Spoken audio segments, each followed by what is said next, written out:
أعوذ بالله من الشيطان الرجيم بسم الله الرحمن الرحيم والصلاة والسلام على خير المرسلين وعلى آله وأصحابه أجمعين ولا حول ولا قوة إلا بالله العلي العظيم سبحانك اللهم لا علم لنا إلا ما علمتنا إنك أنت العليم الحكيم. Welcome back. We're now in class 13. We've been motoring through. We've got to the description of the prayer. In fact, he starts with the description of Salat al-Subh, but this description is valid for all of the prayers. He adds little bits about each prayer as we go along, but this is primarily for Salat al-Subh. So the recitation was out loud in his description. So we are going to continue through as he describes how the prayer is done and see where we get, inshallah, because it's quite a long section, this description of the prayer. So he says, the last time we came to the end of the surah. So we mentioned how you say the takbirat al-ihram, and then how it's an obligation on each person to say the Fatiha, one of the fards. And then we mentioned that you have to recite a surah after the Fatiha. And it was out loud in Salat al-Subh. Now he says here, فَإِن تَمَّتِ السُّورَةِ, once you complete your surah, once the surah is complete, it doesn't necessarily, by the way, as we mentioned last time, have to be a whole surah. It is recommended that it be a surah. Yes, it's recommended in Salat al-Subh that it be quite a long surah, from the longer ones of the Mufassal, which is from Surah al-Hujurat and down. But you can do an ayat. You can do anything that has a self-contained meaning from the Book of Allah. That's the minimum. By the way, I mentioned last time as well, something I should clear up. We were talking about the amount of impurity that's overlooked. And generally the position is that that's ruling about a dirham baghli that we mentioned. And the dirham baghli, there's a couple of interpretations of what it means. A dirham baghli was, some people say, was a particular dirham that was minted in a place that was called baghl, which it means camel. And in that particular place, they minted a slightly bigger dirham. So this dirham was about the size of a dirham and a third. So some people say that it means that particular size, the size of the dirham, which is slightly bigger than a normal dirham. And others say that it refers to a camel's leg. When it bends its legs, there's a sort of a little circle that appears in the inside here that was about that same sort of size, something. So because it uses the word baghl, which is from a camel, they say that's what's being referred to. And then some people outside of the madhab say that the dirham baghli is referring to a weight, because the dirham had a particular weight. 3 grams was the normal weight of a dirham. This slightly bigger one would have been 4.3 grams. And so if you have that much impurity, which is quite a lot, actually, on you or less, according to that interpretation, then you'd be okay. But the impurity it's referring to isn't, for the Imam Malik, is not all types of impurity. It's blood and things that are in the same category as blood. So pus, pustulence, things that come out of the body, because they're the sort of things that a person has more trouble keeping off himself than other things. For example, people got bloody noses, people might have had a cut and that would leak onto their clothes, or you might have a sore, whereas things that come out of the two bodily orifices, urine and feces, people are expected to clear and clean away properly. So if you are sure that you have urine on you, even if it's a tiny bit, you're not allowed to pray with that on you. If you don't know for sure, so say you've gone to the toilet and then you've washed yourself and then you notice some wetness, that is not impure, because that's just doubts. If you've made the proper effort to clean yourself, then you just assume it's water. You have to be sure that it's impurity. I was asked a question about perfume, Hajj Khalil, in fact, a question about perfume, which often has alcohol in certain perfumes. And according to Imam Malik, alcohol is impure. So what's the ruling? The thing, again, is on the basis of certainty or doubt. When perfume is sprayed, usually the alcohol evaporates. So the smell that's left is not the alcohol itself. So unless you know for sure that there's a patch of alcohol on you, you make the assumption, because the impurity of it is when it's, when it's if it evaporates into gas, it's not really anything. It's like wind when you pass wind. That's not going to leave a trace on you. So again, it's a matter of whether you know for sure that there is alcohol on you. If you have alcohol on you, it's the same as having any other impure substance on you that's not from that's something different to blood. So if you have any amount of alcohol and you can see that alcohol on you, then you have to wash it off before you pray with it. And the only thing that removes impurity is what? Water. Water, purifying and pure water, according to us. So they have to be over a certain amount. The size of the patch, the amount that it spreads to. And blood is obviously a fairly thickish substance, so you'd need quite a lot to spread through to that particular type of amount, well, more than other things. But if it's pustulence, which is the sort of the stuff that weeps out that's quite thin, that wouldn't need very much to spread to that size. Anyway, going back to where we were, because I wanted to clear that up because I slightly maybe miscommunicated it last time. So I wanted to make sure that that was correct. So we finished the surah. Once we finish the surah, what happens next? I mean, obviously we all pray here, so we should know in general terms here. You say the takbir. So he says, kabbarta bin hitatik lirruku. You say the takbir while you are going down into ruku. So this should indicate something. When you say the takbir, in all of the changes of position, you say the takbir. But do you say it and then move? Or do you wait until you've moved and then say it?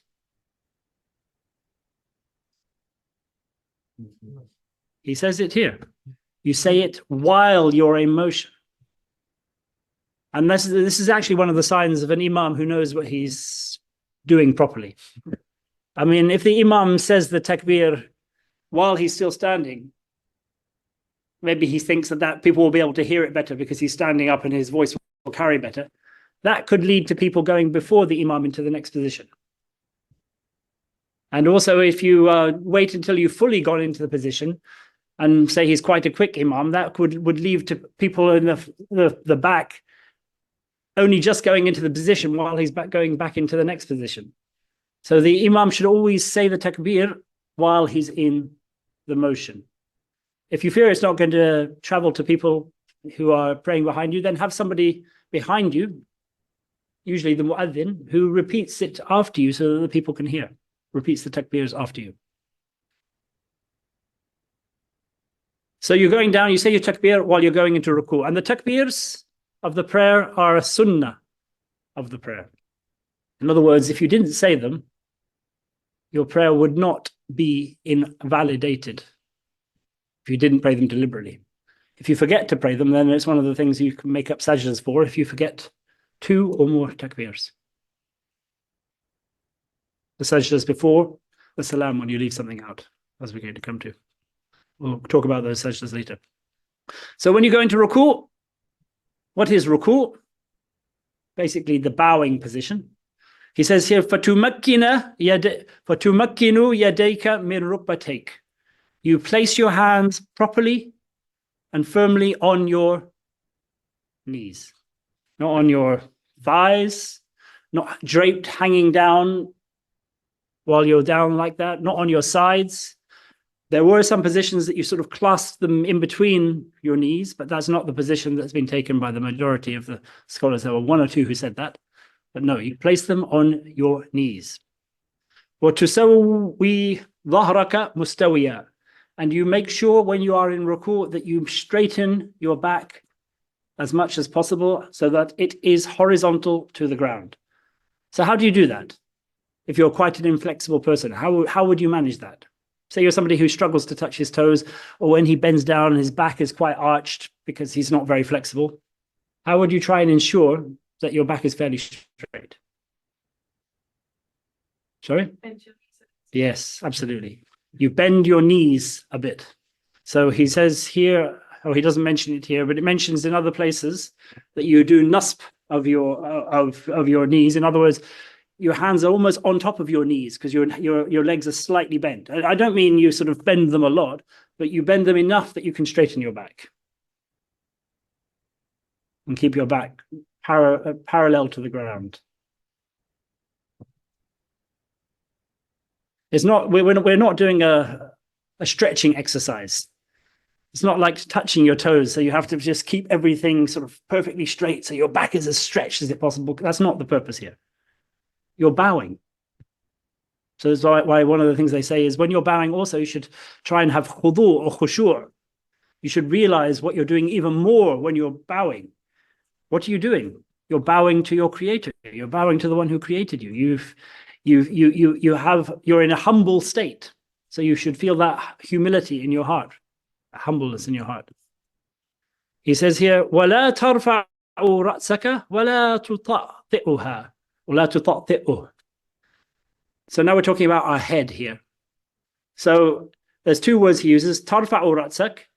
So when you're bending down, if you do that, so your the back of your head is touching the nape of your neck, like you're raising up. That's not something we do when we are in ruku'. And we don't do the opposite, which is this. You place your chin onto your chest. You see some people when they're standing praying, according to us, Imam Malik, this is disliked even when you're standing. But they sort of have a thing where they push their head right down, so they're basically in a position of what they think is humility. But that's not how we're taught to be. It's more like when you're standing in front of somebody important, how a person stands, sort of straight and upright, but not sort of crouched down. You know, like you see when the soldiers are presenting themselves before the general or whatever it might be. وَتُجَافِي بِضْعَيْكَ عَنْ جَنْبَيْكَ. And you have your upper arms a little bit away from your sides. So when you're in ruku', you're not touching your arms to your sides and being super contained. This is for men, by the way, first. I should make this clear. This is talking here about the position of men. With women, it's not the same. Women are meant to be contained when they are in ruku'. Men, you have your arms maybe out, fanned out, maybe 45 degrees. There's a hadith of the Rasul sallallahu alaihi wasallam by one of his wives that they could see the white underarm of the Rasul sallallahu alaihi wasallam when he was praying, which indicates that his arms were slightly, well, we're not talking about completely out like 90 degrees. We're talking a bit away, so you're not sort of hugged together. وَتَعْتَقِدُ الْخُضُوعَ بِذَلِكَ بِرُكُوعِكَ. And you make sure that in your heart you have that feeling of being of khudu', of khushu', of being in front of your Lord and being in a state of humility before him when you are in your ruku'. You should have this throughout your prayer. But it's stressed in ruku' and sajda because they're the two positions when you are actually lowering yourself. So you lower yourself internally as well. So he says here, بِرُكُوئِكَ وَسُجُودِكَ. So you believe in your heart the khudu', or you have that khudu' present in your heart when you are in ruku' and sajda and sujud and prostration. وَلَا تَدْعُوا فِي رُكُوئِكَ. And you do not make any du'as when you are in ruku'. So we know that when you're in sajda, it's recommended to do du'a. When you're doing your tashahhud, it's recommended to do du'a. But with Imam Malik, there is no du'a when you're standing, apart from one exception. And there's no du'a when you are in ruku'.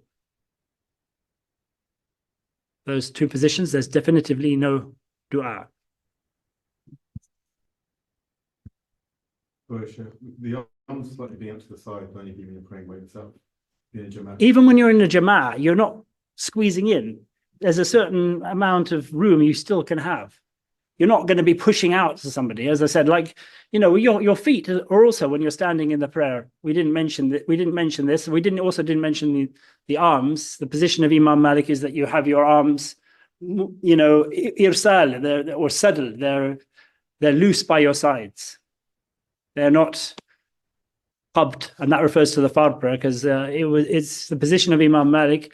And he mentions kana yukrahu indana wad'ul yumna al yusra indal fara'id. It used to be disliked amongst us, the people of Medina, to put the right hand on the left hand in the fard prayers. وَأَمَّا النَّوَافِلْ فَلَا بَأْسَ بِهَا. But as for non-obligatory prayers, there's no harm in it. The reason for this is because it was a form of leaning.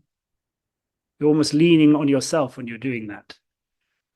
So it's sort of a way of making the position easier for you. And you're not meant to lean in the prayer.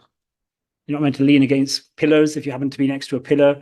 If you're not meant to be leaning against the person next to you. The only exceptions are when you're unwell and not able to do it, in which case then you do what you can do. But if somebody's well and healthy and has no need to lean, they should not be leaning. So again, similarly, here with the crossing, the putting one hand on top of the other. But these are all matters of mustahabbat, recommended and disliked. So if somebody does one or doesn't do one, it has no material effect on their prayer. They may have missed out on a small amount of reward, but they won't have incurred any wrong action whatsoever.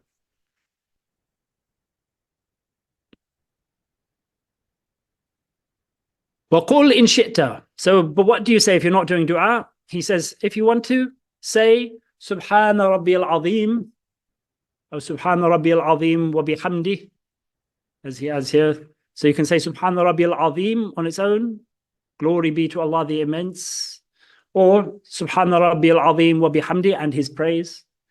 And you say that there's no particular, he says here, لَيْسَ فِي ذَلِكَ تَوْقِيت. There is no specific amount that you are required to do of this. No specific number. You can do, but it's recommended, as with everything, to do odd numbers. And if you're behind an imam, you keep on going until he stops, because you're not saying anything else in that position. So if the imam is somebody who prays very slowly or spends a long time in ruku', maybe you'll say 7 times. If the imam is somebody who's quite quick, maybe you'll say 3. Maybe he's very, very quick. You only manage 1. But that's the sort of thing that you say in that position. I thought it was I thought it was always 3. No, 3 is a generally recommended thing. But he's taking the position here that's recommended, but with no emphasis on that recommendation at all. So you do see some people who say it should be done 7 times, for example. Okay. But he's saying no, there's no particular number. But generally speaking, we know that Allah loves odd numbers. Allah is witr, and he loves what is witr. Allah is 1, and he loves what is done in odd number of times. So we know that. So, I mean, but as I said, don't sort of fixate on a number. Just keep doing what you need to do in that position, especially when you're behind an imam. So it's not becoming simply a rote thing that you're doing. You're actually trying to focus on why you're saying this. If you're overly focused sometimes on the number rather than what it is you are saying, that can take your focus away from your prayer. وقل إن شئت سبحان ربي العظيم وبحمده وليس في ذلك توقيت قول ولا حد في اللبث. He says there's no particular number of qawl that you say that, no that you have to say it. ولا حد في اللبث or في اللبث, and no particular length of time that you're expected to stay in that position. It's easy. Basically, so long as you all of these things. There's one of the obligations of the prayer is tuma'nina or sakina, being still in each position. So that's the bare minimum, that you let your limbs settle. You're not in constant motion while you're praying. You're not like a pecking chicken, going up, down, super quickly. A few years ago, I used to worry about that, because obviously we want to ensure we're following the rest of Jama'at, the Imam, but we're not still when we're in, obviously. I mean, it's just the bare minimum of stillness. It's not like you have to suddenly be like almost you settle in your bed and you're ready to go to sleep, or that sort of level of stillness. It's just enough that you stop, that you feel like you've stopped, rather than you're in constant motion. That motion should be. So if you got into that position and you feel you're in that position, that's enough. But if you're sort of never in the position because you feel immediately going up without stopping, that's what I mean. I mean, it means that you're not in constant motion. ثم ترفع رأسك, then you raise your head. By this he means you stand up out of your ruku'. وأنت قائل, and you are saying, as you are standing again, in the process of standing, Sami Allahu liman hamida. You say this, Sami Allahu liman hamida. Allah hears the one who praises him. If you are praying on your own, or if you are an imam. If you are praying behind an imam, you do not say Sami Allahu liman hamida. ثم تقول اللهم ربنا ولك الحمد إن كنت وحدك. Then you say, if you are praying on your own, O Allah, our Lord, praise belongs to you. So he gives one example of how that's said. Allahumma rabbana wa lakal hamd. There's also Allahumma rabbana lakal hamd without the waw. These variants are both acceptable. There's no harm in either of them. The one more the emphasis. And some people add, and some people take away the Allahumma as well, which is perfectly fine. You don't need to add the Allahumma. You can simply say Rabbana wa lakal hamd, which is the most common, or Rabbana lakal hamd, which is the most common. So these are all variants about how you can say this. Can you say that? So Rabbana wa lakal hamd, Rabbana lakal hamd, Allahumma, Rabbana wa lakal hamd, Allahumma, Rabbana lakal hamd. So they're all valid. The majority of people you'll see simply say Rabbana wa lakal hamd. In kunta wahdak, if you're praying on your own, or as he's going to come to in a minute, if you're praying behind an imam. وَلَا يَقُولُهَا الْإِمَامِ. This is a position about which there's a little bit of difference of opinion. Some people say that the imam should not say Rabbana wa lakal hamd at all. Others say that he says it quietly. But obviously, he doesn't say it out loud when people behind him respond with it out loud. I mean, this happened when Sayyidina Abu Bakr radiallahu anhu arrived and caught the prayer in time. When he arrived, he praised Allah. He said, Alhamdulillah. So as the Messenger of Allah sallallahu alaihi wasallam went into ruku', he said, Sami Allahu liman hamida. And then he repeated, Rabbana wa lakal hamd. So, these things were legislated in different ways. Everywhere and up to this point was just say Allahu Akbar to move between each position. This legislated the slight difference of going out of ruku', sorry. Because when you catch the prayer in ruku', when you're not going into, coming out of ruku', if you get there when the imam is still in ruku', you have caught that rakat.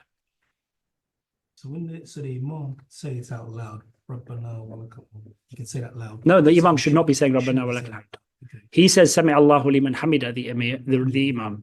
Even if he's praying on his own, he shouldn't be saying Rabbana wa lakal hamd. Even if somebody is the imam in the mosque and say he happens to be the only one there, he still doesn't say the second part because he's still the imam. There might be angels praying behind him or whatever, but there will be angels in the mosque praying behind him. But he simply says Sami Allahu liman hamida. وَلَا يَقُولُ الْمَأْمُومُ. The one who's praying behind an imam does not say Sami Allahu liman hamida. So the imam says that, but no one who's praying behind the imam. وَيَقُولُ اللَّهُمَّ رَبَّنَا وَلَكَ الْحَمْدُ. He instead says, O Allah, Rabbana, our Lord, praise is yours, praises you, goes to you. وَتَسْتَوِي قَائِمًا مُطْمَئِنًا مُتَرَسِّلًا. And he goes up standing, fully standing.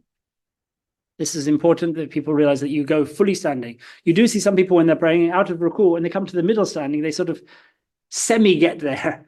They don't fully get there and then they quickly rush down into sajda. No. That's why they emphasize this, because people have that tendency in their prayers. It is important that you stand up fully and you have a moment of stillness. You have your arms resting down by your side. So even those, because there is a hadith of the Messenger of Allah sallallahu alaihi wasallam that he was in the same position for his second standing with his hands as he was in the first standing. So you see now people doing something that was never done before because they're following the hadith, who are standing like this now with their hands in qabd, in the same way that they stand for reciting the surah. On the basis of that hadith, they stand like that when they are in this middle standing. You don't do that. Even if you are taking the position, which quite a few of the Malikis have done, of the qabd, of putting your right hand on your left hand. You still don't put your hands like that in this. Your hands are by your side, always in that position. Only when you're reciting, as you said, if you choose to. Yes. Yeah, I mean, yes, but I mean, as I said, the mashhur of the madhab is that you don't do that. Yeah. The strongest position in the madhab. There's no raising of the hands, by the way, with Imam Malik, apart from at the beginning. So when you go into ruku', you don't raise your hands. When you come out of ruku', you don't raise your hands. When you go back down into sajda again, you don't raise your hands. Just rewind very quickly, Sheikh. When you said Sami Allah, you say that. That's when you said we don't say it. Of course, we don't say it aloud, but can our lips be moving? You shouldn't be saying it. Shouldn't be saying it. It's nothing to do with you if you're behind an imam. It's not part of your prayer. But if you're praying on your own, then you'd say Sami Allahu liman hamida, Rabbana wa lakal hamd, both. So the imam, so the basic position is the imam says Sami Allahu liman hamida only. yes. The person behind an imam says Rabbana wa lakal hamd only. If you're praying on your own, you say Sami Allahu liman hamida, Rabbana wa lakal hamd, both of them. Yeah. ثم تهوي ساجدا. Then you go down from standing, you go all the way to the ground. Tahwi means to drop down into sajda, which is prostration. He'll explain exactly how the prostration is done in a second. ثم تسجد وتكبر في انحطاطك للسجود. Then you go into sajda. So you drop down to the ground into sajda, then go fully into sajda, and you say your takbir while you are in motion going down. While you are going down. So you don't, while you're standing, say Allahu Akbar and then go down, as I said. You don't wait till your head is on the ground before saying Allahu Akbar. You do it while you're in motion. فَتُمَكِّنُ جَبْهَتِكَ وَأَنْفِكَ مِنَ الْأَرْضِ. And then you make sure that your forehead, or at least part of your forehead, it is not sajda unless your forehead is touching the ground. That is the one thing that is non-negotiable with sajda, your forehead. So your forehead has to touch the ground. And then he says here, and your nose should also touch it. So if you do it only on your nose, it's not sajda. If you do it only on your forehead, yes, it is. And your sajdas, you've met the minimum. But both of them is the way that it should be done. That's the proper sajda. Your nose and your forehead are touching the ground.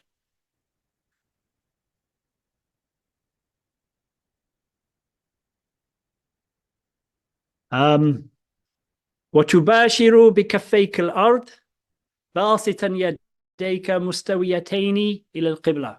And you touch your kaf, your insides of your hands to the ground, باسطا يديك, with your arms slightly loose away, reached out. In other words, you're not tight close to yourself. You're not enclosed, but they are similar to when you are in ruku', like a 45-degree, distance. And they should be around your ear, around where your ear is, level with your ears. Your fingertips should be level with your ears, or maybe slightly less with your shoulders is okay. You shouldn't be doing this thing some people have of reaching their hands forward. I've seen this, some people doing that, where they reach their hands forward and are on the ground, almost like a penitent. That's not the way we do sajda. And you don't have to worry about your ear, your fingertips touching your ears or anything. It's simply quite loose. Your hands, they don't have to be together. They're on the ground naturally. So you don't need to squeeze and your fingers are facing towards the qibla. So you're not having your hands out sideways like this. Or backwards. I don't know. Sometimes doing Jummah on Friday, it's that busy, you kind of yes. I mean this is the ideal. Obviously there are constraints. I mean, yeah. When the mosque is really tight, sometimes you even have to be almost completely your head almost touches the ground between your knees, because it's such a small area. I mean, so but I mean, in order to do sajda, your head has to touch the ground. So there have been situations in the past where they talk about, even in the Mudawwan, where the mosque was so full that somebody could only get their head on the back of the person in front of them. Happened to me in Damascus. That's not valid. You have to make up that rak'ah. because you have not done sajda. And you put your head to the ground, you don't bring the ground up to you. So you can't sort of like lift up something to your head that's got some level of round on it and put your head on that, which I've had, you know, you'd be surprised. Some people, you know, their little table that they bring up. And it doesn't have to be earth, by the way, although in the madhab of Imam Malik, you should be praying on natural something. It's recommended to. So long as you're touching something which is in contact with the ground, whether it's carpet, whether it's wood, But no animal skins. no, I mean, unless they're impure, because you can't be praying on impurity. You can't have like a sheepskin. Yeah, I mean, yeah, if it's pure, then fine. I mean, so long as it's not so soft that it's keeping you from being aware that your head is touching the ground. Obviously, like a bag, obviously. Yeah. Well, yeah, you wouldn't have a pillow or a cushion and sort of be resting your head on it, unless, of course, you can't move and you're stuck in a bed, and that's pretty much the only option you have. You can't pray on anything inflatable, presumably, like a lilo or something. And this is whatever constitutes ground in Urf is ground. I mean, it is mentioned, by the way, that you shouldn't be praying on something which is suspended from the ground. So that's why in airplanes in the position of the madhab, you should not pray on an airplane because you're above the ground. The way they talk about this is a hanging swing, when you have a hanging platform. It's because there's basically nothing that connects that platform to the ground. You have to go up first before it goes back down again. Many people praying. Yeah, well, there's difference because it's, for us, it's similar to the position, because you're going to miss prayer times, of when you can't do wudu. And I mean, there's different positions, whether you pray and then make up, or pray and don't make up, or don't pray and make up, or don't pray and don't make up. I mean, I went to Umrah a few months ago on Saudi Airlines. I had a little prayer area. yeah, because in other madhabs it's fine, and if the airplane is on the ground, then it's fine. Yeah. Because it's touching the earth, the ground. Yeah. Yeah. I've always thought that was odd. Anyway, people praying on a plane. I mean, still, you see, you've got to think about it this way: the most important thing when it comes to the prayers is their times. So you have to get the prayer in its time. So is the consideration of missing other elements of the prayer that are not fully correct in order to get the prayer in its time is what you should do, or you have to make sure it's fully possible before you do it? There's differences of opinion, and it's valid ijtihad. It's istafti qalbak. Ask a fatwa of your heart to see what you're most comfortable with. تجعلهما حظو أذنيك أو دون ذلك. So I said you place your hands level with your ears or a little bit less, not in front of your ears. وكل ذلك واسع. It's all good. It's all easy. There's no issues here. It's whatever, however you do it, it's fine, basically. It's all broad. It's literally. غير أنك لا تفترش ذراعيك في الأرض. It's all easy, he says, apart from one thing: do not put your forearms down onto the ground. So basically, this is referring to the men, and he says here, ولا تضم عضديك إلى جنبيك, and do not put your arms close to your sides. There's one more he says here. Well, he doesn't mention it here, does he? ولكن تجنح بهما تجنيحا وسطا, but have them fanned out a little bit, medium amount, in other words, like 45 degrees or so. وتكون رجلاك في سجودك قائمتين. So it's all good, but he's specifying how much you can do. He says here, don't put your forearms, this is for men again, don't put your forearms on the ground. Don't have your arms tight to your side, but have them loose a bit. Have your feet upright with your toes, the under part of your toes, at least your big toe, touching the ground. So you don't have your feet in the air, or the bottom of the top of your feet on the ground, but rather your feet are upright as much as you can get them. وَبُطُونُ إِبْهَامَيْهِمَا إِلَى الْأَرْضِ, and the under part of your toes touching the ground, as I said. And another one here that he didn't mention, you should not also have your stomach touching your thighs, unless, of course, your body shape is one that does not permit otherwise. But generally speaking, you should avoid that. This is for men. But women, you are contained. Your arms will be by your sides. That is not such a big deal if you're all close together for women. In fact, women are meant to be contained in the prayer. Men are meant to be looser in the prayer in terms of how they are in all the positions. If you're starting shoulder to shoulder, surely that leaves no room whatsoever for your elbows to. You'd be surprised. I mean, I've never had my elbows close to my sides because there's still enough space when you go on the ground for. I mean, shoulder to shoulder gives you quite a lot of space even when you're praying like that. I mean, it's quite tight when your arms are like that. You're pulling yourself inwards. What I mean is, you're not going to be saying, "Oh, move your elbows further away." I mean, you're just going to be natural here.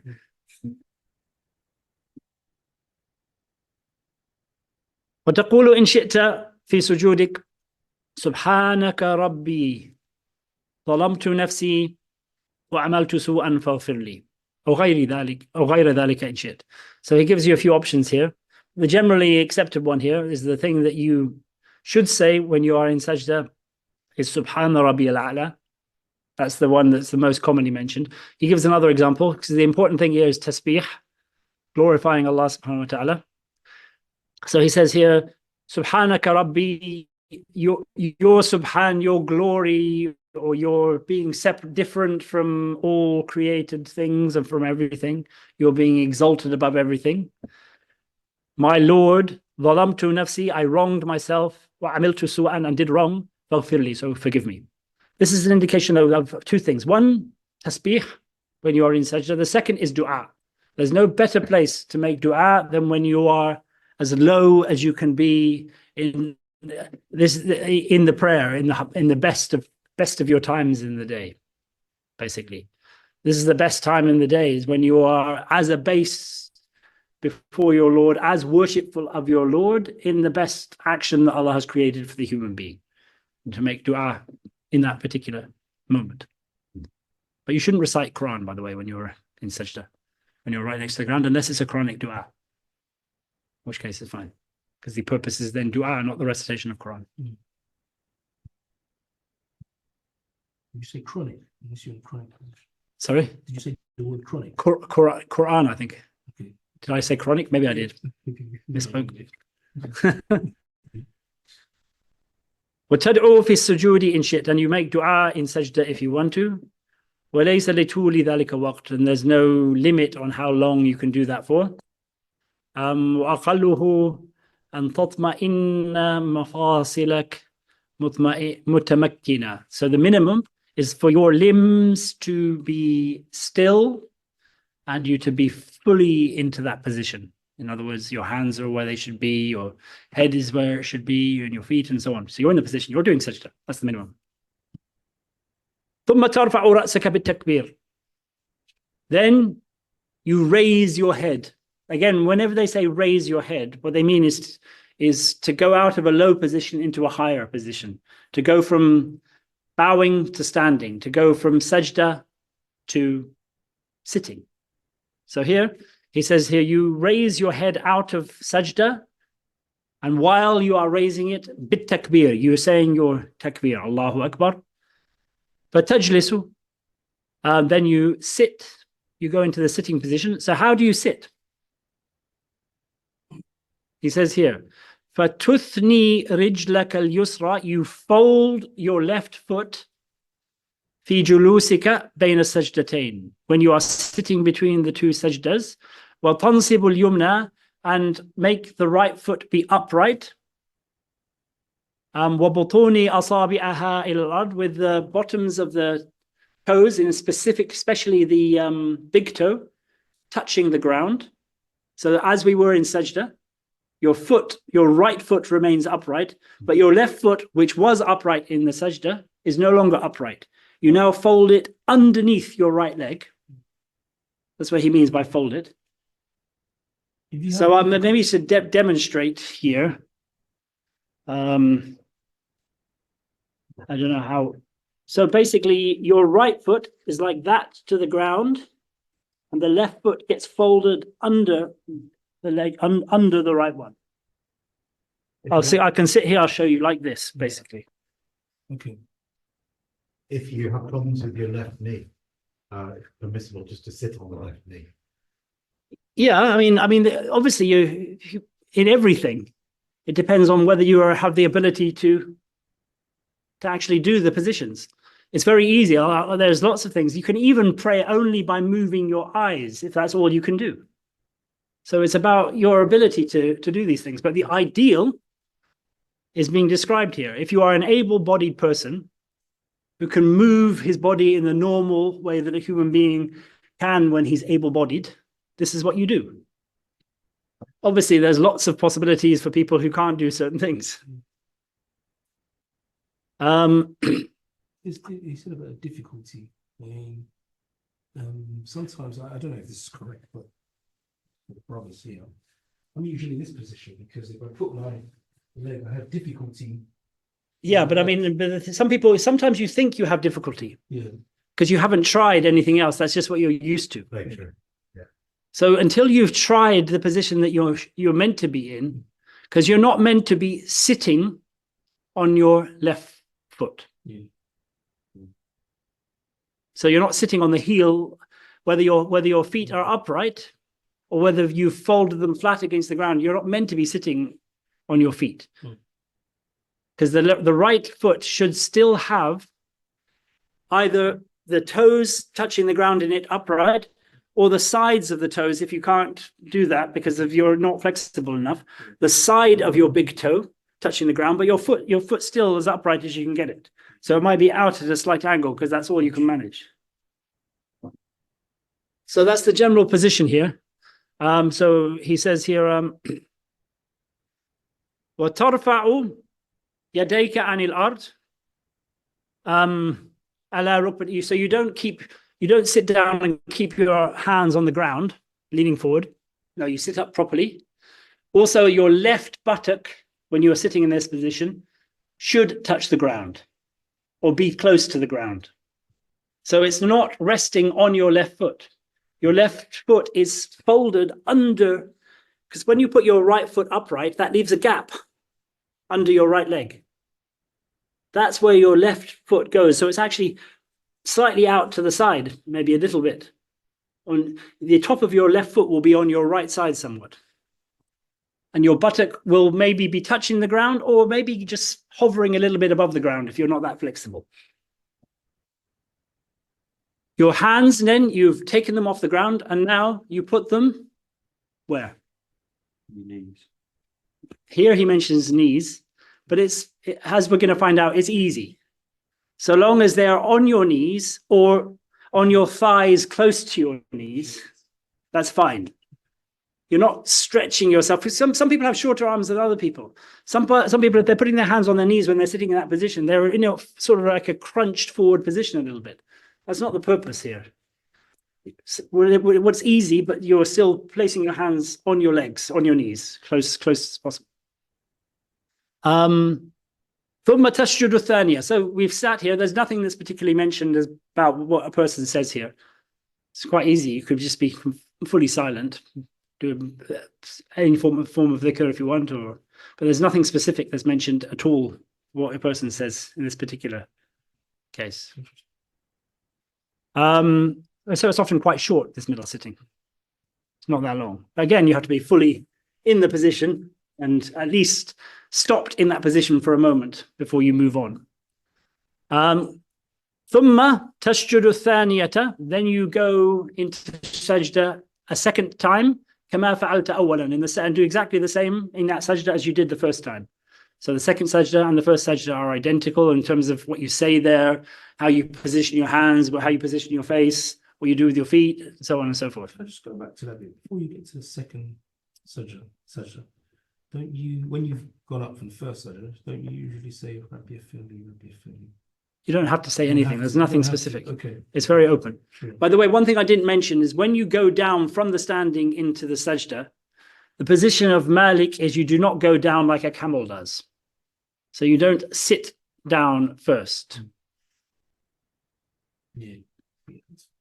What do I mean by sitting down? I mean, you put your knees down, then you're almost sit back and then go into sajda. That's not how you do it.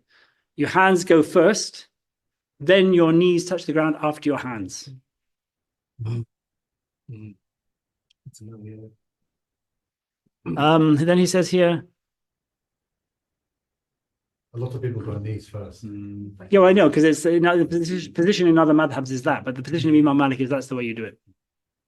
ثم تقوم من الأرض كما أنت معتمدا على يديك. Then you get up from the ground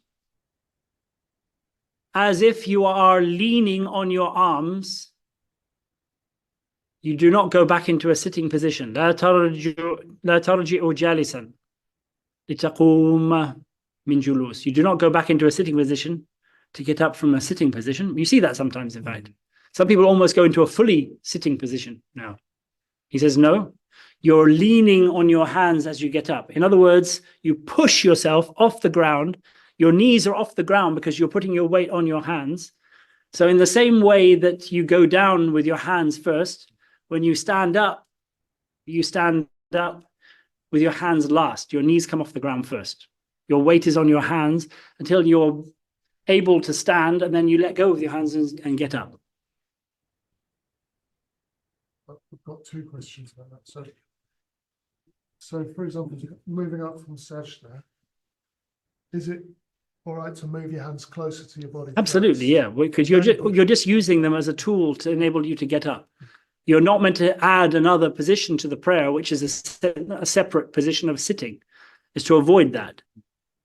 And the other question I had is the takbir that one makes in going from sajda to standing.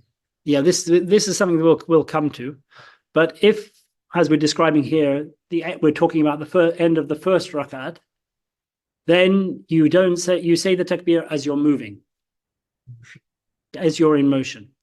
Because we're only describing subh to start with here. If you're in a prayer that has more than 2 rak'ats, and then so like dhuhr, the position is that you don't say your takbir until you're fully standing. After you've finished the first tashahhud, you stand up, and then you say Allahu Akbar after you're fully standing, not while in motion in that particular case. But if I was praying dhuhr after the first rak'ah, I would make the takbir in motion. Yes, absolutely, yeah. ولكن كما ذكرت لك. So he says here, you do not you do not sort of go back into a sitting position, but you do it as I described to you earlier, in terms of putting your weight on your hands and standing up.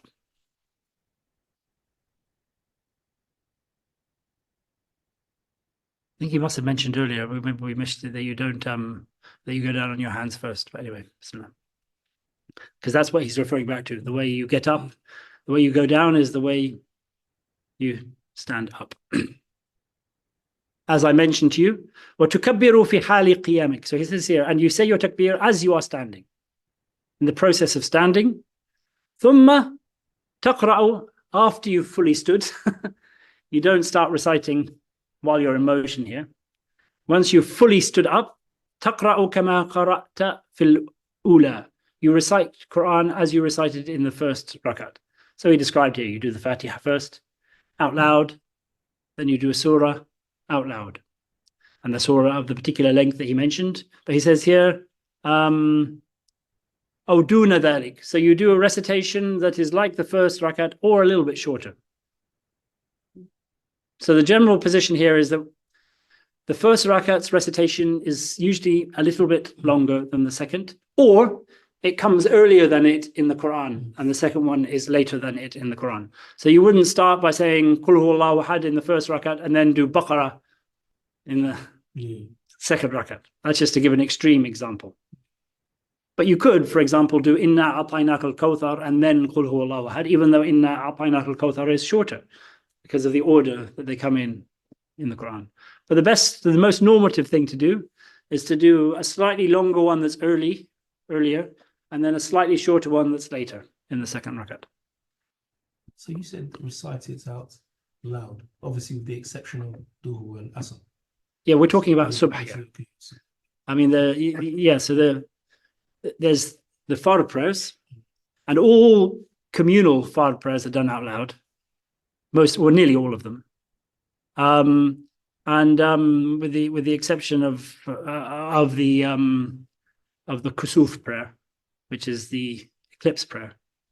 But generally speaking, all communal non-obligatory prayers are out loud. Again, we're also with the janazah, because it's not quite the same as other prayers. It's more of a dua, and even though they're daytime prayers usually, and the three fard prayers that I mentioned that are nighttime related prayers. Generally speaking, the general rule is if a prayer is done in the day, it's silent, and if a prayer is done in the night, it's out loud. Sorry, I just wanted to clarify that. No problem. Thank you. Thanks. تفعل مثل ذلك سواء. You do everything exactly the same as in the first rakat.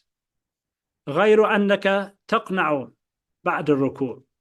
The only difference here is that you do the qunut after ruku'. وإن شئت كنت قبل الركوع. And if you want, you can do it before the ruku'. So basically, he's taking the position here. This is for the Malikis. We have qunut, which is the dua, a word that usually means, if you look in the Quran, qanitan, which means obedient or silent. But here it is referring to dua. This dua of Imam Malik, the qunut, is specific to the subh prayer. It's not done in any other prayer. So if you miss it, for example, in the subh prayer, you can't say, oh, I missed it in the subh, I'm going to do it in dhuhr, or no. It's specific to the subh prayer. We don't do it in the maghrib, even though the Messenger of Allah ﷺ did it, because that was not a practice that was done. We don't do it in the witr, even in Ramadan. It's only done in the subh prayer, qunut, this dua. We don't do dua standing, apart from in this particular position as well, the qunut. It's done in the second rakat of subh. There's a difference of opinion about which is the best place to do it. He's taking the position here that it doesn't matter whether you do it before ruku' or after ruku'. The general position, the mashhur, is that the best time is after you finish your recitation, you do your qunut, your dua, then. And the benefit in that is that if you forget to do it then, at least you've got a place that you can still make it up, i.e. after ruku', when you stand up after ruku'. وَإِنْ شِئْتَ كُنْتَ قَبْلَ الرُّكُوعِ بَعْدَ تَمَامِ الْقِرَاءِ. If you want, you can do it after, before ruku', after doing your recitation, finishing your recitation. The qunut, the wording of it, he mentions here. So basically, when it comes to the qunut, there's sort of like 5 elements that are recommended with respect to the qunut.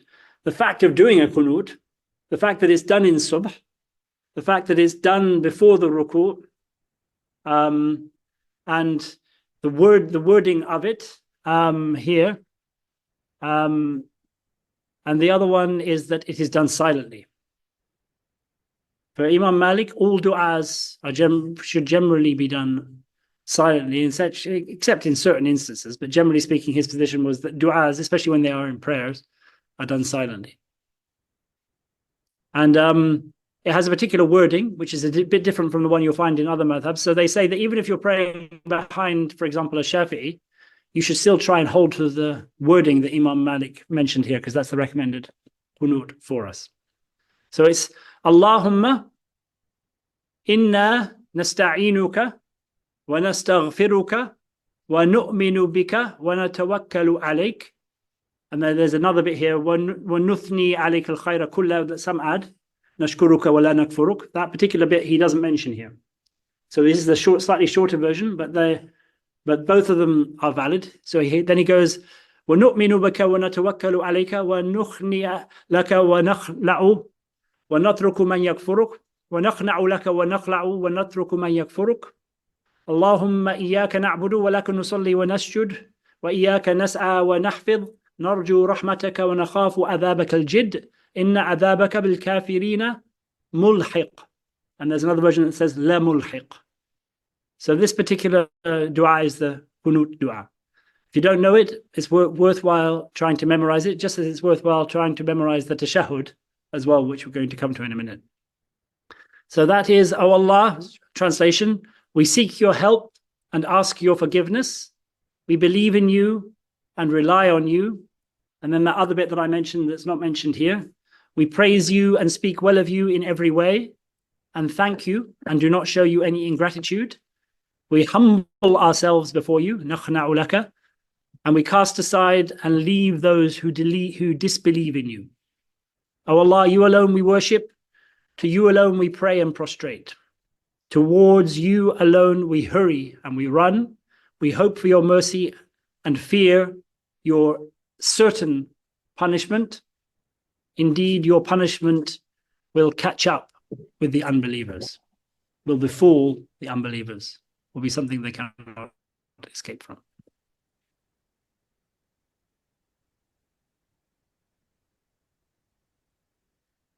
So that's the qunut. He says here, ثم تفعلوا في السجود والجلوس كما تقدم من الوصف. Having done this, he mentioned here doing it after ruku'.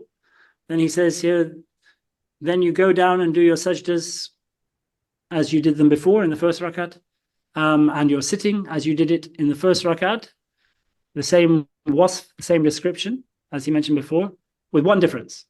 فإذا جلست بعد سجدتين, you do an extra sitting after you've done both sajdas. So in the first rakat, you stood up straight after the second sajda. In this rakat, you go into a second sitting. A second. The qunut is only in subh prayer. It's only in the subh prayer. By the way, there's also a question: what if you arrived late to the subh prayer, and whether you should do it in your own second rakat, or if it's enough if you're standing when the imam leaves a space for it in the first. And the general position is that it's better for you to do your own qunut, even if you've only caught one rakat with the imam, in your second rakat. And you wouldn't then do it while the imam's quiet in the first. But again, there's a difference of opinion about this, like with so many things. So it's wasi', it's easy. And again, if you miss it out, if you then do sajdas before the salam for missing it out, you've invalidated your prayer. Because you're not allowed to do sajdas, you're not allowed to add to your prayer deliberately, except where it's legislated that you are allowed to add to it, which is when you miss out a sunnah. This is not a sunnah. So you're adding to the prayer without justification for adding to it. If you do something before saying assalamu alaikum, extra sajdas, you've got to be very careful. You only do that for the 8 sunnahs, as we're going to come to. فإذا جلست بعد سجدتين نصبت رجلك اليمنى وبطون أصابعها إلى الأرض وثنيت اليسرى وأفضيت بأليتيك إلى الأرض. So here he's describing the same way. He says, when you sit between after the 2 sajdas, you make sure that your right foot is upright and the insides of its toes are touching the ground, and you fold your left foot and you bring your buttock as close to the ground as you can, your left buttock. وَلَا تَقْعُدُوا عَلَى رِجْلِكَ الْيُسْرَى, and you do not sit on your left foot. As I said, your left foot is folded away, your buttock is touching the ground, it's not on your left foot. Again, if you don't do this, you haven't invalidated your prayer. These things we're talking about here, these forms, are recommended acts. The positions themselves are obligatory. If you don't do 2 sajdas, your prayer is not valid. You can go back to it and make it right. By the way, you also can't go back to the qunut. If you go into the next position, sajda, you think, oh, I didn't do the qunut. You can't quickly go back up and then go back to doing sajda after that. But if you've missed out a ruku', you can go back if you're still in the same rakat and make it right. We're going to go into that later. These positions that are obligatory, you can rectify. But if they're not all present in a rakat, your rakat is not valid. And then there are sunnahs, like saying the takbir. and Sami Allahu liman hamida, and this sitting for the tashahhud, as we're going to come to, and the tashahhud itself, and the surah, and doing things out loud or silently, and so on. These things are rectified by doing sajdas at the end of your prayer. They're not things that you go back to.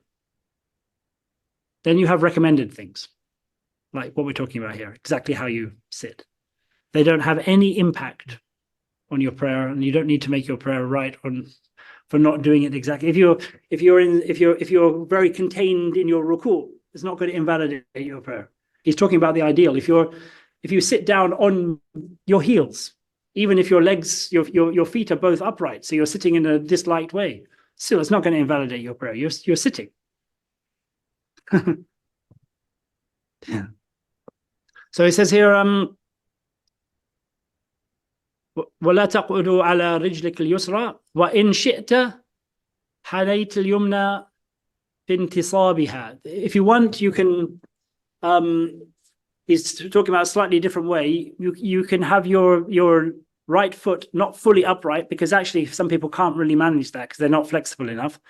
You can have it sort of a little bit out with the فَجَعَلْتَ جَنْبَ بَهْمِهَا إِلَى الْأَرْضِ, with the side of your toe touching the ground rather than the bottom of your toe. So it's like that. You see some people sitting out like that. That's not so easy, by the way, when you're sitting in a line of people, because you're then pushing against the person next to you.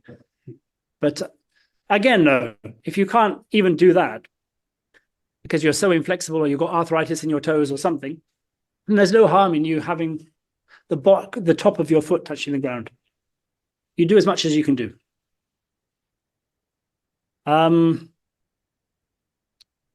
Well, for wasi', it's all easy, he says here. ثُمَّ تَتَشَهَّدْ. Then you do your tashahhud.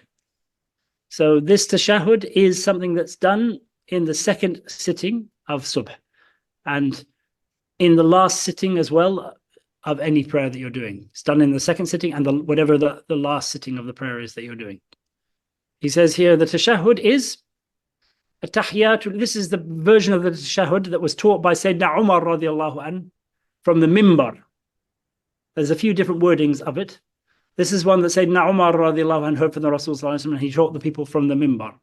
But there's a few different slightly versions. It's an account, in fact. If you look into what it is, the tashahhud is an account of what happened on the Laylatul Mi'raj, when the Rasul sallallahu alaihi wasallam was in the presence of his Lord, the conversation that took place between them. So the Messenger of Allah sallallahu alaihi wasallam giving the greetings, and then Allah subhanahu wa ta'ala giving the salam to him, and the angels asking that the salam would also be on the Ibadullah Salihin.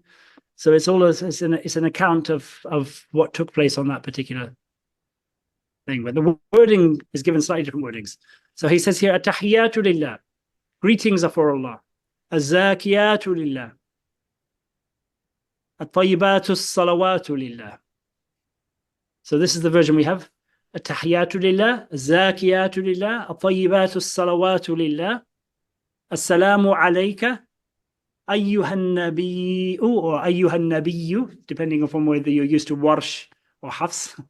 Ayyuhan nabiyyu wa rahmatullahi wa barakatuh. Assalamu alayna wa ala ibadillahi as-salihin. Ashhadu an la ilaha illallah wahdahu la sharika lah. Wa ashhadu anna Muhammadan, wa ashhadu anna Sayyidina Muhammadan abduhu wa rasuluh. So this is the well-known Tahiyya. Greetings are for Allah. Az-zakiyatu, pure things are for Allah. Good words, tayyibat, are for Allah. In other words, dhikr.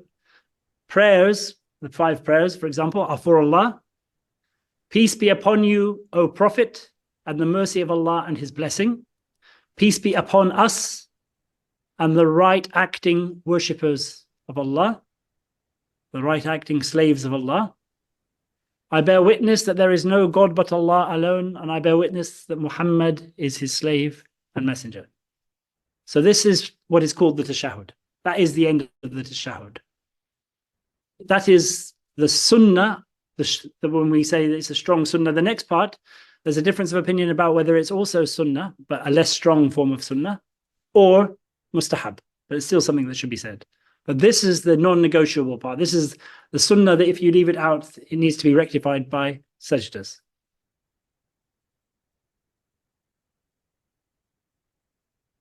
فَإِن سَلَّمْتَ بَعْدَ هَذَا, if you say your salam after saying this, you finish with the shahadatain. أجزأك. It's enough for you. In other words, this word ajza'a means you've met something, but with the minimum that it requires for it to be met. So basically, this is what you've done. You've fulfilled what is necessary. But it doesn't mean that you've done the best thing to do, but it's valid. وَمِمَّا تَزِيدُهُ إِنْ شِئْتَ, but the things that you can add to this if you want. There's some parts here that is known and other parts here that are not known. So the first part here is something that he's adding here, which is an extension of the shahada, which the stronger position is some people will add this, but most people don't add this to the prayer. The most important thing that people add is the salat al-Ibrahimiyya. So it's the salat on the Prophet ﷺ, known as the Ibrahimic salah. But he has a bit before that. He says here, وَأَشْهَدُ أَنَّ الَّذِي جَاءَ بِهِ مُحَمَّدٌ حَقٌّ, I bear witness that what Muhammad brought is haqq. This is an extension of the shahada. وَأَنَّ الْجَنَّةَ حَقٌّ, and that the garden is true. وَأَنَّ النَّارَ حَقٌّ, and that the fire is true. وَأَنَّ السَّاعَةَ آتِيَةٌ لَا رَيْبَ فِيهَا, and that the hour, the last day, is coming, and there is no doubt in it. In other words, we do not doubt it. We do not have any doubts about that. وَأَنَّ اللَّهَ يَبْعَثُ مَنْ فِي الْقُبُورِ, and Allah resurrects those who are in the graves. So he has this as an extension of the shahadatain, basically. Then he says here, the next bit, Allahumma salli ala Muhammadin wa ala ali Muhammadin warham Muhammadan wa ali Muhammadan wa barik ala Muhammadin wa ala ali Muhammadin kama sallayta wa rahimta wa barakta ala Ibrahim wa ala ali Ibrahim fil alameen innaka Hamidun Majid. This is one version of the Ibrahimiyya one. Another one you might know is Allahumma salli ala Muhammad or ala, we often add Sayyidina. Allahumma salli ala Sayyidina Muhammadin wa ala ali Sayyidina Muhammadin kama sallaita ala Sayyidina Ibrahim wa ala ali Sayyidina Ibrahim wa barik ala Sayyidina Muhammadin wa ala ali Sayyidina Muhammadin kama barakta ala Sayyidina Ibrahim wa ala ali Sayyidina Ibrahim fil alameen innaka Hamidun Majid. So the versions of this salah are all valid here. I mean, this particular one is the one that was chosen because it's the one that the amal was practiced on, of having salawat on the Rasul sallallahu alaihi wasallam to conclude your prayer. So Shaykh, I didn't say that. You say it's recommended or just? This, as I said, this is sunnah according to sunnah khafifa, a less strong form of sunnah, or it's recommended. But you shouldn't leave, because the position that it's sunnah is the stronger one, so you should never leave it out of your prayer. But the proof of the fact is that it's not at the same level as the tashahhud is if you do your two sajdas afterwards and then you do a tashahhud, then it's perfectly fine just to finish at the end of the first tashahhud when you say the shahadatain. Then he adds a bit more here, so I'll just quickly go through this and we'll finish with this dua to end today, inshallah. Allahumma salli ala malaikata wal muqarrabin. Allahumma, oh Allah, pour your prayers down or your blessings down upon your angels and those brought near. Wa ala anbiya'ik wal mursaleen, and your prophets and messengers. Wa ala ahli ta'atika ajma'in, and all the people of obedience, wherever they are. Allahumma ghfirli wa li waliday, oh Allah, forgive me and my parents, wa li a'immatina wa liman sabaqana bil iman, and for our imams, our rulers, and those who had belief before us. Maghfiratan azma, an immediate forgiveness, certain forgiveness. Allahumma inni as'aluka من كل خير سألك منه محمد نبيك وأعوذ بك من كل شر استعاذك منه محمد نبيك. Oh Allah, I ask you for every good thing that Muhammad, your Prophet, sallallahu alaihi wasallam, asked you for, apart from the things that he asked for that were specific to him, obviously. Wow, and I seek refuge with you from every bad thing that the Prophet, your Prophet Muhammad, sallallahu alaihi wasallam, sought refuge with you from. Allahumma ighfir lana. This is an indication, by the way, that if you finish your prayer and you finish the tashahhud, even if you finish the Abrahamic prayer, if the Imam has not finished yet, you don't just remain silent, you do dua. You use that time for dua. It's another important time for dua. Allahumma ighfir lana ma qaddamna wa ma akharna. Oh Allah, forgive us what we have done before and what we have yet to do. Or Allah, forgive us the things that we have done before their time, and forgive us the things we have delayed out of their time. Both meanings are possible. Wa ma asrarna wa ma a'lanna, and the things that we did silently, or the things that we did silently, or we did secretly. So the wrong actions we did secretly. Wa ma a'lanna, the wrong actions we did openly. Wa ma anta a'lamu bihi minna, and the things that we didn't even know we'd done, but you know of us. Rabbana atina fid dunya hasana wa fil akhirati hasana. Our Lord, give us good in this world and good in the next, the best of this world and the best of the next. Wa qina adhab an-nar, and protect us from the punishment of the fire. Wa a'udhu bika min fitnatil mahya wal mamat. I seek refuge with you from the fitna, the trial of living and the trials of dying, the things that can take you off the path and seduce you and take you in the wrong direction when you're alive, and the things when you're dying. وَمِن فِتْنَةِ الْقَبْرِ, and the fitna of the grave. وَمِن فِتْنَةِ الْمَسِيحِ الدَّجَّالِ, and the fitna of the Dajjal, false Messiah. وَمِن عَذَابِ النَّارِ, and the punishment of the fire. وَسُوءِ الْمَصِيرِ, and the worst form of comeuppance, in other words, ending up in the wrong place. Assalamu alayka ayyuhan nabi. So now he finishes his dua, and then he finishes now in the same way that he finished the first tashahhud, to finish with the mention of the Rasul sallallahu alaihi wasallam and the greeting of the Rasul sallallahu alaihi wasallam. In fact, when it comes to the du'as, this is something you should do whenever you do a dua. Begin your dua with salat on the Nabi sallallahu alaihi wasallam, and finish your dua with salat on the Nabi sallallahu alaihi wasallam. Whatever's sandwiched between those two salats is much more likely to be accepted. So he finishes, peace be upon you, ayyuhan nabi, O Prophet, wa rahmatullahi wa barakatuh, and his rahmah and barakah, and the rahmah of Allah and his barakah. Assalamu alayna, peace be upon us, wa ala ibadillahi salihin, and on the right acting slaves of Allah. So we'll finish there. There's just a little bit to go to finish the prayer, but we'll finish here, inshallah, because it's got late. We'll do that tomorrow, inshallah. So we're going to have another class tomorrow, the same time, 7:30. Finish the prayer, inshallah. Any questions before we leave? The kufi, does it pose an issue with the forehead touching the ground? If you wearing something? Yes, so if it's a really thick, if it's something thin, it's just disliked to be covering your face so your forehead doesn't touch the ground. But it's fine if you can feel the hardness of it, and it's still. So if you have a hat, and that hat still makes you touch the ground, you're touching it through the hat, like wearing gloves, touching the ground wearing gloves, for example, or socks on your feet. That's not a big deal.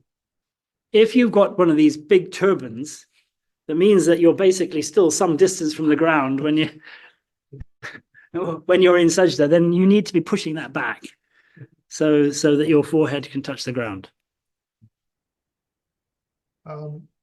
When we're standing behind an imam in one of the silent prayers, and we finished our bit of surah that we know, Yeah. but the imam is continuing. Then do a second surah, do a third surah, do a fourth surah. There's no issues in doing more than one surah in that situation for a ma'mum. Yes, it's better if the imam only keeps to one surah and doesn't go beyond a surah. But if you're behind an imam, you can recite the whole Quran. if if he's taking that long. Maybe you're somebody who's got barakah in your time. I remember one of my teachers told me that he was praying 2 rakats in a mosque when he was doing nafilah in the evening, and there was somebody who was next to him, and this man he teaches tajweed. Rahimahullah, he passed away a few years ago, Sheikh Abdul Hamid Waitin, but he knows the Quran very, very well. And he said this man who was reciting beside him, he was aware of what this man was reciting. This man recited the entire Quran in the time that it took him to do Qul Huwallahu Ahad in 1 rak'ah and Qul A'udhu Bi. I mean, so yeah, some people have barakah in their time. MashaAllah. Anyway, we'll finish there. بسير وبركاته بسم الله الرحمن الرحيم الحمد لله رب العالمين الرحمن الرحيم مالك يوم الدين إياك نعبد وإياك نستعين اهدنا الصراط المستقيم صراط الذين أنعمت عليهم غير المغضوب عليهم ولا الضالين آمين اللهم صل على سيدنا محمد عبدك ورسولك النبي الأمي وعلى آله وصحبه وسلم تسليما سبحان ربك رب العزة عما يصفون وسلام على المرسلين والحمد لله رب العالمين. See you tomorrow, those who are able to make it. Assalamu alaikum.